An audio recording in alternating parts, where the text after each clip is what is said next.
السلام علیکم ورحمۃ اللہ وبرکاتہ۔ اعوذ باللہ من الشیطان الرجیم، بسم اللہ الرحمن الرحیم۔ وَلَوْ أَنَّ أَهْلَ الْقُرَىٰ آمَنُوا وَاتَّقَوْا لَفَتَحْنَا عَلَيْهِمْ بَرَكَاتٍ مِّنَ السَّمَاءِ وَالْأَرْضِ۔ آج کی تراویح میں 9واں پارہ پڑھا گیا۔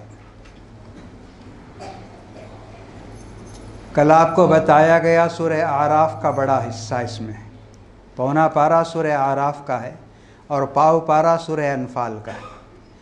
اعراف کا معنی اور مطلب آپ کو بتایا گیا، اور پھر آدمی کو اپنا دین اور عقیدہ چھوڑنا کتنا مشکل ہے یہ اللہ تعالیٰ نے بتایا، اور انبیاء کرام کتنی کوشش کرتے ہیں اس سلسلے میں یہ بھی بتایا۔ پوری زندگیاں کھپا دیتے ہیں انبیاء کرام ان لوگوں کے خلاف، ان لوگوں کے پیچھے، جو لوگ ان کو جھٹلاتے ہیں، جو لوگ ان کو ٹھکراتے ہیں، جو لوگ ان کو جھوٹا کہتے ہیں۔ ان کی محبت سمجھیے کہ ان کے پیچھے پڑ کر یہ ایسا ان کے سامنے اسلام کو پیش کرتے ہیں، حق کو پیش کرتے ہیں، لیکن یہ برابر انکار کرتے ہیں، اللہ کا بھی انکار کرتے ہیں، پیغمبر کا بھی انکار کرتے ہیں، پیغمبر کو پیغمبر ماننے کے لیے تیار نہیں، اور انہیں جھوٹا کہتے ہیں۔ تو اس کے بعد مجبور ہو کر وہ ان کے عذاب کے لیے بد دعا کرتے ہیں، اور جب ان پر عذاب آتا ہے تو ان کا جو حال ہوتا ہے قرآن نے جگہ جگہ اس کا نقشہ کھینچا ہے۔ بڑی بڑی قومیں، سرکش قومیں، طاقت کے اندر، ہنر کے اندر، اپنے علم کے اندر، قابلیت کے اندر بہت اونچی تھی، لیکن جب اللہ تعالیٰ کا عذاب آیا تو ان کا حال مت پوچھیے کیسا تھا۔ اب پیغمبر گزرتے ہیں ان پر، وہ سر کے بل گرے ہوئے ہیں، منہ کے بل گرے ہوئے ہیں، گھٹنوں کے بل کھڑے ہوئے ہیں، ان پر عذاب آنے کے بعد تو یہ پیغمبر کو خوش ہونا چاہیے، کوئی بھی شخص ہوتا تو خوش ہوتا کہ تم لوگوں نے ہمیں جھٹلایا، ہماری نافرمانی کی، ہم کو سچا نہیں سمجھا، دیکھو اس کا نتیجہ اور اس کا انجام۔ لیکن پیغمبر ان لوگوں پر جب گزرتے ہیں تو انہیں بہت دکھ ہوتا ہے، بہت ہی افسوس ہوتا ہے۔ واقعی پیغمبر اپنے قوم کا شفیق ہی نہیں ہوتا ہے، جیسا کہ اللہ تعالیٰ نے فرمایا وَمَا أَرْسَلْنَاكَ إِلَّا رَحْمَةً لِّلْعَالَمِينَ، کہ اللہ تعالیٰ نے آپ کو تمام جہانوں کے لیے رحمت بنا کر بھیجا۔ تو افسوس کے ساتھ، دکھ کے ساتھ کہتے ہیں کہ تم نے اللہ کا انکار کیا، اللہ تعالیٰ کے احکام کی تم نے نافرمانی کی، اور نبی جو تمہاری ہدایت چاہتے تھے، جو تمہیں اصلاح کرنا چاہتے تھے، ان کو تم نے جھٹلایا اور ان کا تم نے مذاق اڑایا۔ اب میں افسوس کروں تو کس طرح تم پر افسوس کروں تمہارا یہ انجام دیکھ کر۔ یہ نبیوں کے بارے میں بتایا گیا کہ نبی کو خوشی نہیں ہوتی قوم کو عذاب میں دیکھ کر، وہ بہت دکھ میں پڑ جاتے ہیں، افسوس کرتے ہیں۔ ایسے کئی انبیاء کے واقعات اس صورت کے اندر بتائے گئے، اور طویل واقعہ موسیٰ علیہ السلام اور فرعون کے ساتھ پیش کیا گیا کہ فرعون نے کس طرح دعویٰ کیا کہ میں سب سے بڑا ہوں، انا ربکم الاعلیٰ، کہا میں خداؤں میں بھی سب سے بڑا ہوں، ما علمت لکم من الہ غیری، کہا میرے سوا کوئی معبود نہیں، اور اس نے ساری مخلوق کو، مصر کی اور اطراف کے لوگوں کو اپنے سامنے جھکایا اور اپنی عبادت وہ کراتا تھا۔ تو ان کے پاس اللہ تعالیٰ نے موسیٰ علیہ السلام کو بھیجا، موسیٰ علیہ السلام نے اس کو بتایا، ہر طریقے سے اس کو سمجھایا۔ اللہ تعالیٰ نے موسیٰ سے کہا کہ آپ غصے سے مت بات کیجئے فرعون سے، بلکہ نرمی کے ساتھ بات کیجئے، اور اس سے بات کیجئے شائستگی کے ساتھ کہ وہ اسے قبول کرے یا سوچے کم سے کم۔ ایسے موسیٰ علیہ السلام کو حکم دے کر اللہ تعالیٰ نے اس کے پاس بھیجا۔ اس کے ظلم کی حد ہو گئی۔ موسیٰ علیہ السلام نے اپنی قوم سے کہا، موسیٰ علیہ السلام کی قوم بنو اسرائیل تھی، بنو اسرائیل سے موسیٰ علیہ السلام نے کہا صبر کرو، صبر کرو۔ تو انہوں نے کہا کب تک صبر کریں؟ آپ کے آنے سے پہلے بھی ہم ظلم سہتے رہے ہیں، اور آپ کے آنے کے بعد بھی ہم پر ظلم کے پہاڑ توڑے جاتے ہیں، یہ کب تک صبر کر سکیں گے؟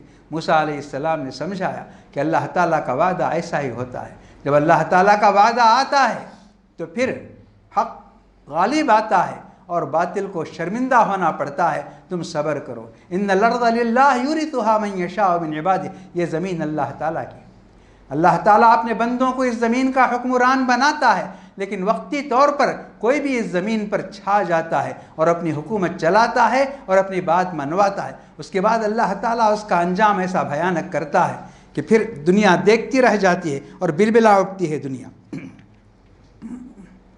تو ان لوگوں نے دعا کی وما تنقم منا الا ان آمنا بآیات ربنا لما جاءتنا، کہ تم مجھ سے صرف اس لیے، ہم سے انتقام صرف اس لیے لے رہے ہو کہ ہم اللہ پر ایمان لائے ہیں، اللہ کی نشانیاں جب ہمارے پاس آئی ہیں تو ان کو دیکھ کر ایمان لائے ہیں۔ اب ان پر ظلم کے پہاڑ توڑے جا رہے ہیں تو وہ کہتے ہیں ربنا افرغ علینا صبرا وتوفنا مسلمین، اے اللہ تو ہمیں صبر کی دولت سے مالا مال فرما اور ہمیں ان چیزوں سے ڈرنے اور گھبرانے کا موقع نہ دے۔ ہم اسلام کی حالت میں جینا چاہتے ہیں اور اسلام کی حالت پہ ہم مرنا چاہتے ہیں۔ اور موسیٰ علیہ السلام نے ان کو تسلی دی، کہا وقال موسیٰ لقومہ استعینوا باللہ واصبروا، اے میری قوم تم اللہ تعالیٰ سے مدد چاہو، اللہ تعالیٰ کی مدد طلب کرو، واصبروا اور صبر سے کام لو۔ ان الارض للہ یورثها من یشاء من عبادہ والعاقبۃ للمتقین۔ پھر موسیٰ علیہ السلام کی قوم نے جو شرارتیں کی، جو گستاخیاں کی، ان کا ذکر تفصیل کے ساتھ اس صورت کے اندر موجود ہے سورہ اعراف میں۔ موسیٰ علیہ السلام کو وہ غلط کہتے ہیں، جھوٹا کہتے ہیں، ان کو نبی ماننے کے لیے تیار نہیں۔ اللہ تعالیٰ ان کو کتاب دینا چاہتا ہے، موسیٰ علیہ السلام اپنی قوم سے بتاتے ہیں تو کہتے ہیں کہ نہیں، آپ کو اللہ تعالیٰ کتاب نہیں دیتا، آپ کہیں سے کوئی چیز لاتے ہیں اور لا کے ہم کو بتاتے ہیں کہ یہ چیز اللہ تعالیٰ نے دی ہے۔ ہم اس وقت تک ایمان نہیں لائیں گے جب تک ہم اللہ تعالیٰ کو ہم اپنی آنکھوں سے نہ دیکھ لیں، اور اللہ تعالیٰ کتاب آپ کو اللہ تعالیٰ اپنی کتاب آپ کو دیتے ہوئے ہم اپنی آنکھوں سے نہ دیکھ لیں۔ اس طرح انہوں نے کہا۔ اس پر بھی موسیٰ علیہ السلام تیار ہو گئے اور اپنی قوم کے کچھ لوگوں کو لے کر گئے کوہ طور کے پاس، جہاں اللہ تعالیٰ نے ان کو بلایا تھا۔ اپنی قوم کے 70 آدمیوں کا انہوں نے انتخاب کیا۔ موسیٰ علیہ السلام کو جلدی ہے اپنے رب سے ملنے کے لیے، لیکن یہ قوم ایسی سست ہے، کاہل ہے، شرارت کرتی ہے، راستے میں جگہ جگہ آرام کے بہانے رک جاتی ہے اور کھیل تماشے میں لگ جاتی ہے۔ موسیٰ علیہ السلام غصے میں آتے ہیں لیکن یہ غصے کو مذاق میں بدل دیتے ہیں، مذاق میں بدلنے کی کوشش کرتے ہیں۔ اور جب موسیٰ علیہ السلام ان کو چھوڑ کر چلے گئے تورات لانے کے لیے تو یہ بھٹک گئے۔ موسیٰ علیہ السلام تورات لے کر آئے تو انہوں نے یہ منظر دیکھا، حالانکہ موسیٰ علیہ السلام نے اپنے بھائی ہارون علیہ السلام کو ان کے اوپر چھوڑ دیا تھا کہ ان کی نگرانی کرو اور ان کی ہدایت کا خیال رکھو۔ جب واپس آئے تو دیکھا کہ یہ سب لوگ شرک کے اندر مبتلا ہیں۔ بہت غصے میں آئے موسیٰ علیہ السلام۔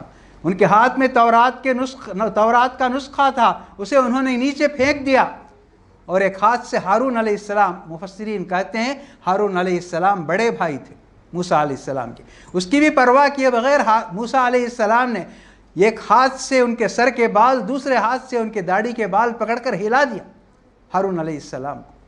ہارون نے معذرت کی، کہا کہ پہلے آپ میری بات سن لیجئے، میں نے کس کس طریقے سے ان کو سمجھایا، کیسے کیسے میں نے انہیں روکا، لیکن یہ باز آنے والے نہیں تھے، یہ گمراہی ہونے والے تھے، اس لیے ان کا یہ انجام۔ پھر موسیٰ علیہ السلام نے اللہ تعالیٰ سے بڑی دعائیں کی، اپنے لیے، اپنے بھائی کے لیے اور اپنی قوم کے لیے انہوں نے دعا کی کہ اللہ میری قوم یہ بھٹکی ہوئی ہے، گمراہ ہے، تو اس کو ہدایت دے، اور دنیا کے اندر ان کی کامیابی کے لیے جو کچھ تو کرتا ہے وہ سب کر۔ یہ سب کہا رب اغفر لی ولی وادخلنا فی رحمتک وانت ارحم الراحمین، میرے پروردگار تو مجھے معاف کر دے اور میرے بھائی کو بھی معاف کر دے اور داخل کر تو تیری رحمت میں، وانت ارحم الراحمین کہا۔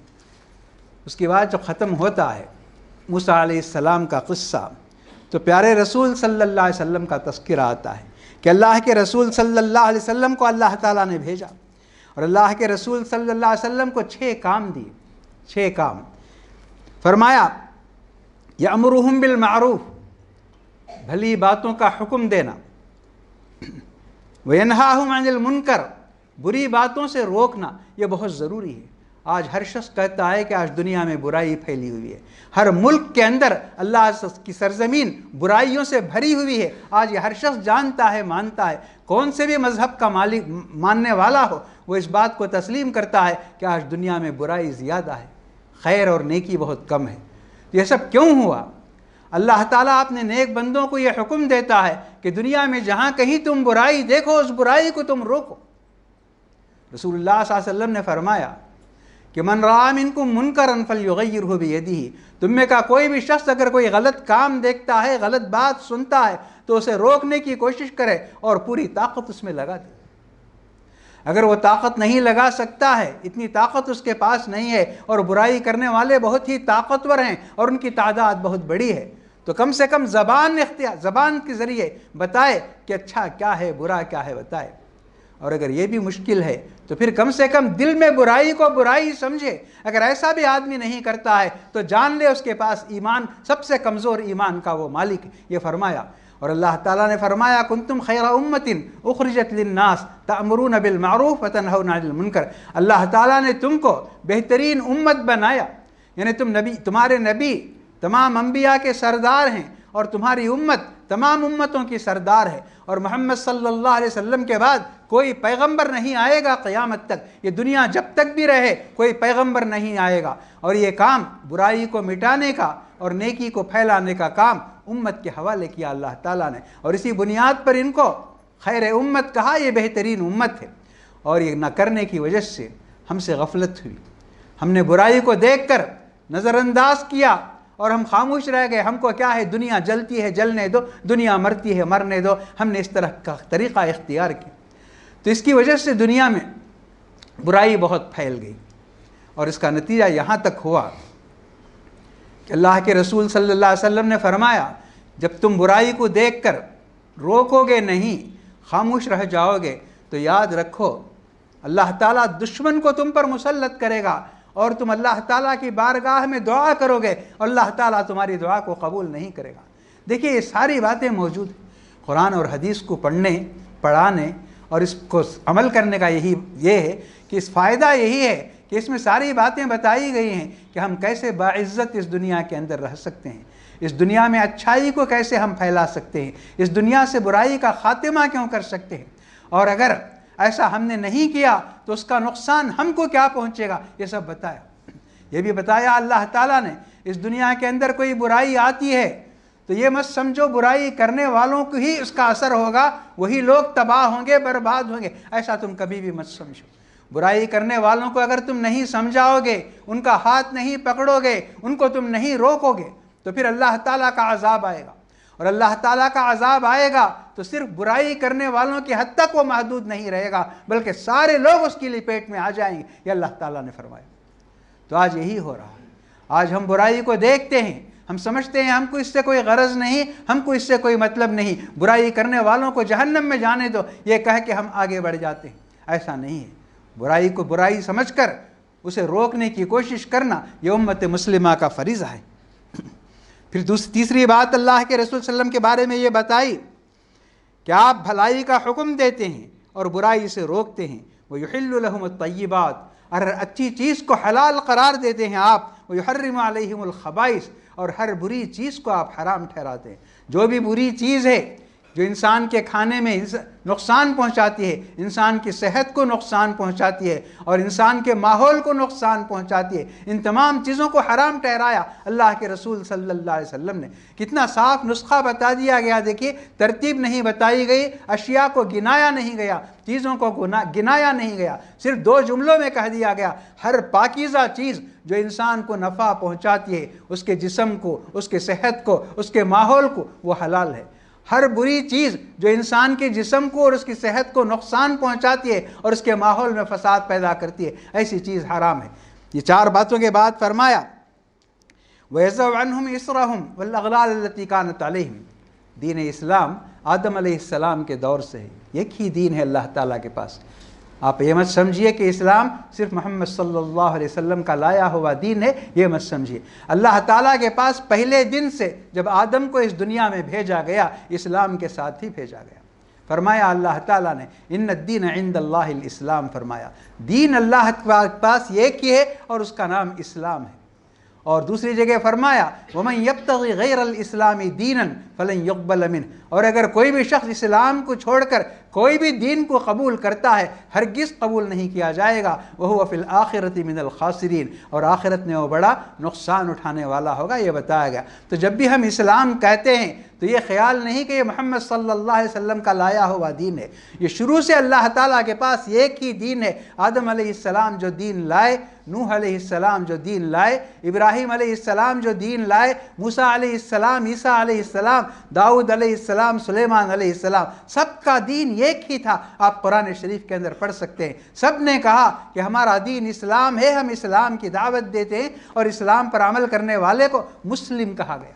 قرآن شریف میں جگہ جگہ خود ہماری امت کے بارے میں کہا گیا هو سماکم المسلمین کا، اللہ تعالیٰ نے تمہارا نام مسلم رکھا ہے، تم اپنے نام کو مت بدلو، تب تمہارے درمیان اتحاد باقی رہے گا۔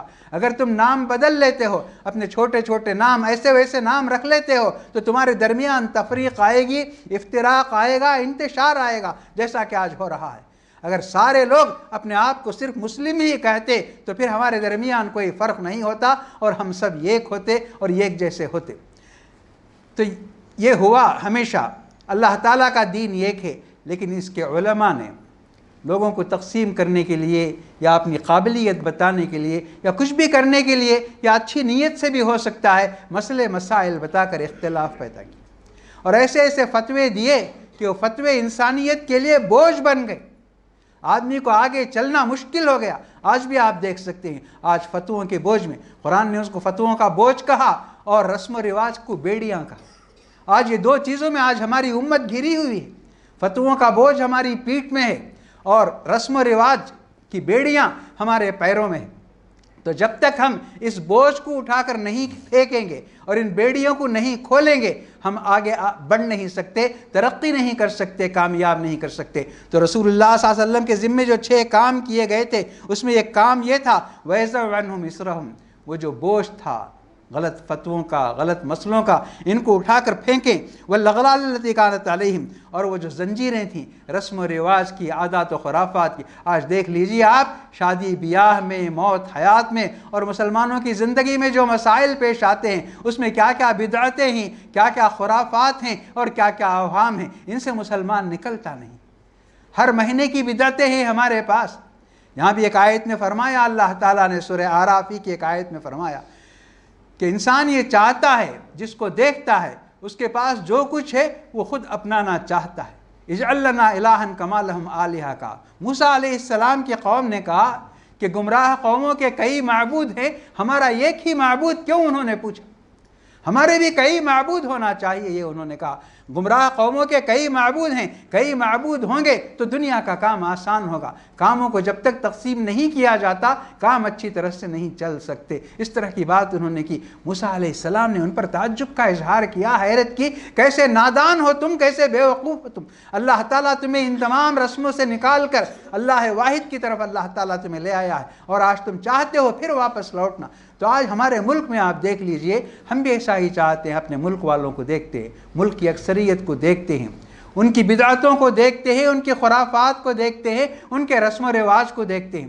مثلا کوئی دن ہفتے میں ان کے پاس منحوس ہے، سمجھ لیجئے منگل ان کے پاس منحوس ہے، تو مسلمان یہ بتانا چاہتا ہے کہ ہمارے پاس چہارشنبہ منحوس ہے، اس طرح بتانے کی کوشش کرتا ہے اور ثابت کرتا ہے کہ چہارشنبہ منحوس ہے، حالانکہ ایسی بات کرنا یہ بالکل اسلام کے خلاف ہے۔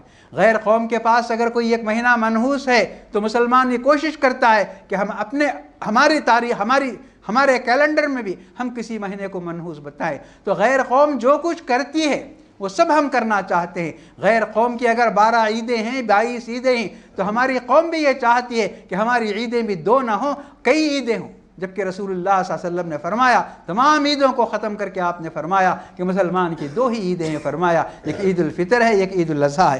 تو یہ آیت ہم کو بہت کچھ سوچنے پر مجبور کرتی ہے کہ اللہ کے رسول صلی اللہ علیہ وسلم کے 6 کام تھے، اور امت کے اندر جو بھی سمجھدار طبقہ ہے، پڑھا لکھا طبقہ ہے، ان کو بھی ان 6 کاموں کا خیال کرنا چاہیے۔ بھلائی کا حکم دینا، برائی سے روکنا، پاکیزہ چیزوں کو حلال بتانا اور نقصان پہنچانے والی چیزوں کو غلط حرام بتانا، اور فتووں کا، غلط فتووں کا اور غلط مسئلوں کا جو بوجھ ہے ان سے نجات دلانا انسانیت کو، اور رسم و رواج کی جو بیڑیاں، اوہام و خرافات کی جو زنجیریں پیروں میں ہیں، ان کو نکالنا، یہ اللہ تعالیٰ کا حکم ہے۔ تو اس کا نقصان بھی آپ کو بتایا گیا۔ سب سے بڑا نقصان آج ہم سب دیکھ رہے ہیں۔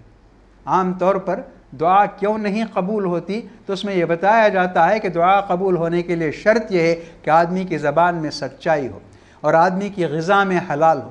صدق مقال کہتے ہیں، عقل حلال کہتے ہیں۔ عقل حلال اور صدق مقال یہ نہ ہو تو دعا قبول نہیں ہوتی۔ لیکن یہ چیز جو اللہ کے رسول نے فرمائی یہ ہمارے ذہنوں سے نکل جاتی ہے۔ اللہ کے رسول نے فرمایا اگر تم امر بالمعروف، اچھی باتوں کا حکم دینا اور بری باتوں سے روکنا، یہ چھوڑ دو گے تو تم اللہ تعالیٰ کو بلاؤ گے اور تمہاری دعا اللہ تعالیٰ کی بارگاہ میں قبول نہیں ہوگی۔ تو آج یہ سب دیکھ لیجئے، آج ہم برائیوں سے بچ کر جانا چاہتے ہیں، اور اس کا نتیجہ اور اس کا انجام کیا ہوتا ہے؟ سورہ انفال کے اندر یہ بات بھی بتائی گئی کہ برائی کو دیکھ کر نظر انداز کرنا اور آنکھیں بچا کر نکل جانا، اس کا انجام کیا ہوگا سورہ انفال کے اندر بتایا گیا۔ سورہ انفال کے مضامین بہت اہم ہیں کیونکہ اس وقت اسلام غالب آ رہا ہے، اور سورہ انفال کے بعد سورہ توبہ ہے۔ یہ دونوں صورتوں کے مضامین اتنے ملتے جلتے ہیں کہ دونوں صورتوں کے بیچ میں بسم اللہ نہیں لکھی گئی ہے ان مسائل کے اندر۔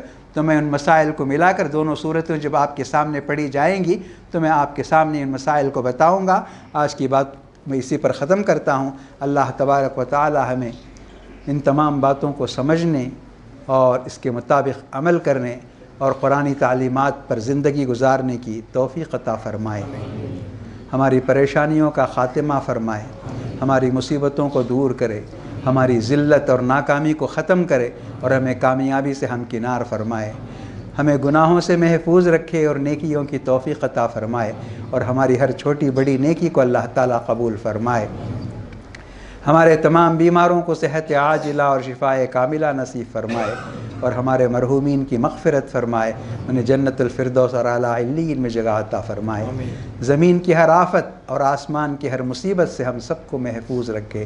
ربنا آتنا فی الدنیا حسنۃ وفی الآخرۃ حسنۃ وقنا عذاب النار، توفنا مسلمین والحقنا بالصالحین، وصلی اللہ تعالی وسلم علی خیر خلقہ سیدنا محمد وعلی آلہ واصحابہ اجمعین برحمتک یا ارحم الراحمین، والحمد للہ رب العالمین۔